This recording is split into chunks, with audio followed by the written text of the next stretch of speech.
Hello बच्चों, the question says are the term loudness and intensity of sound interchangeable? Give reason. Question में पूछा गया है कि जो टर्म है लाउडनेस और इंटेंसिटी ऑफ साउंड इंटरचेंजेबल है, आपको रीजन देना है। सो इस क्वेश्चन के लिए हमारा जो की कॉन्सेप्ट यूज हो रहा है that is loudness and intensity of sound. Loudness and intensity of sound, right है। तो देखो क्या होती है इंटेंसिटी ऑफ साउंड। सो देखो the amount of sound energy, the amount of sound energy passing each second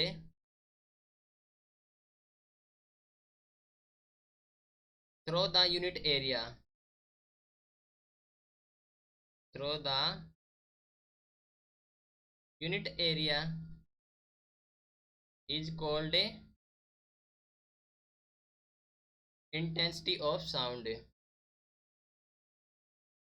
intensity of sound, okay, that is the intensity of sound. Now we someone use the terms loudness or intensity interchangeable, but they are not the same. Here loudness and intensity of sound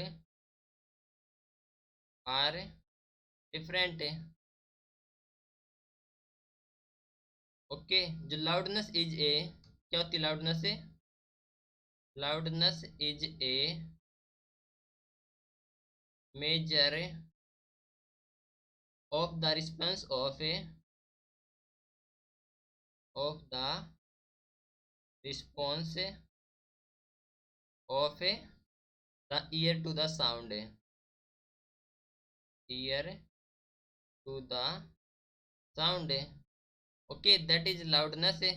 Even when two sound are of equal intensity, even when two sounds are equal intensity, अगर दो sound की intensity equal होगी तब we may hear one as louder than the other, we hear one is louder than other. ठीक है, ये reality है, तो एक लाउड सुनेगी देन अदर से। Okay, so because our hear detect it better, because our hear, our ear क्या करेंगे? डिटेक्ट करेंगे, हमारे जो ईयर हैं। तो we can say that our ear detect it better, right? So loudness is the subjective quantity but intensity is objective quantity. Okay, so loudness is subjective, कह सकते हैं हमें subjective quantity. ओके, लेकिन जो हमारी इंटेंसिटी है, intensity is objective quantity, objective quantity, right. So हम कह सकते हैं कि ये term loudness and intensity of sound interchangeable है। Hope you understood it well, best of luck, thank you.